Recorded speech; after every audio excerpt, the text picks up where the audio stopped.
જે domestic LPG છે એના સ્ટોકમાં કોઈ કમી નથી, પૂરતો જથ્થો અવેલેબલ છે. સર્વર ઇસ્યુ સોલ્વ થશે એટલે એ પણ થઈ જશે. નમસ્કાર, તમે જોઈ રહ્યા છો બોલ ગુજરાત અને આપની સાથે હું છું હેતાલી શાહ. અત્યારે જે પ્રમાણે સમાચાર મળી રહ્યા છે આપ સૌ જાણો છો કે મિડલ ઇસ્ટમાં યુદ્ધની સ્થિતિ છે અને તેને લઈને ગેસની જે સમસ્યા છે એ સર્જાઈ છે, જે રાંધણ ગેસના બોટલ છે તેની સમસ્યા સર્જાઈ છે. આ તમામ વચ્ચે તંત્ર દ્વારા સ્ટોક પૂરતા પ્રમાણમાં હોવાનો દાવો કરાયો છે, જો કે અચાનક ઓનલાઈન ગેસ બુકિંગ બંધ થતા ગ્રાહકોમાં ફફડાટ ફેલાયો છે. ગુજરાતમાં એક તરફ ગલ્ફના યુદ્ધની અસરોની ચર્ચા છે, ત્યારે બીજી તરફ નડિયાદ અને ખેડા જિલ્લામાં રાંધણ ગેસને લઈને અનેક ચર્ચાઓ થઈ રહી છે. અચાનક જ ઘરેલું ગેસના ઓનલાઈન બુકિંગ બંધ કરી દેવામાં આવતા ગ્રાહકોમાં ફફડાટ ફેલાયો છે. કમર્શિયલ ગેસની અછત બાદ હવે શું ઘરેલું ગેસ પણ નહીં મળે તેવા ડરથી લોકો એડવાન્સ બુકિંગ કરવા મથી રહ્યા છે. જિલ્લામાં કુલ 3.64 લાખ ડોમેસ્ટિક કનેક્શન છે, જેમાં 2.1 લાખ ઉજ્જવલા અને 1.62 લાખ સામાન્ય કનેક્શનનો સમાવેશ થાય છે. આ ગેસ કટોકટી અંગે લોકો પેનિક થતા તંત્ર દ્વારા જણાવવામાં આવ્યું છે કે જિલ્લામાં ગેસનો સ્ટોક પૂરતો છે. નામ અક્ષય પારગી છે, હું જિલ્લા પુરવઠા અધિકારી ખેડા છું. હાલમાં જે પરિસ્થિતિ સર્જાઈ છે જેમાં એક પેનિક લોકોમાં સર્જાયો છે, પર્ટિક્યુલરલી એલપીજી માટે. એના સંદર્ભમાં હું ખાસ કરીને કહેવા માગું છું કે જે ડોમેસ્ટિક એલપીજી છે એના સ્ટોકમાં કોઈ કમી નથી, પૂરતો જથ્થો અવેલેબલ છે અને જે પણ લોકો એના માટે બુકિંગ કરાવે છે એ લોકોને આપવામાં આવી રહ્યો છે, સમયસર આપવામાં આવી રહ્યો છે અને પૂરતો જથ્થો આપવામાં આવી રહ્યો છે. હા, એક એવું નિર્ણય લેવામાં આવ્યો છે કે એક ગ્રાહકે જો બુકિંગ કરાવ્યું છે તો નેક્સ્ટ બુકિંગ એ 25 દિવસ પછી જ કરાવી શકે છે. એટલે આ એક નિર્ણય લેવામાં આવ્યો છે. એટલે આના વિશે પણ લોકોમાં જાગૃતતા ફેલાય એ જરૂરી છે.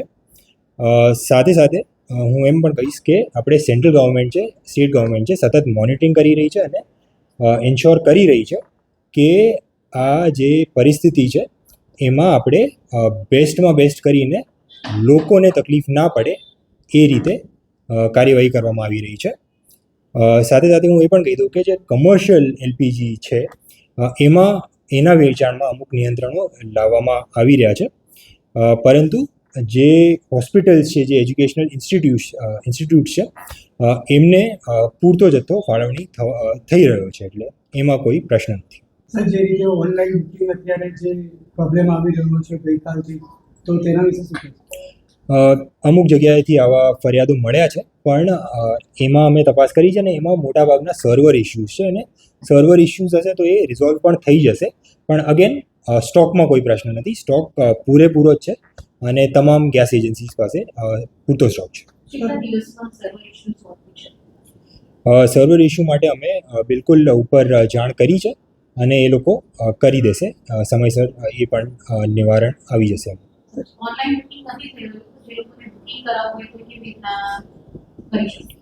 મેં કીધું એમ સર્વર ઇસ્યુ સોલ્વ થશે એટલે એ પણ થઈ જશે.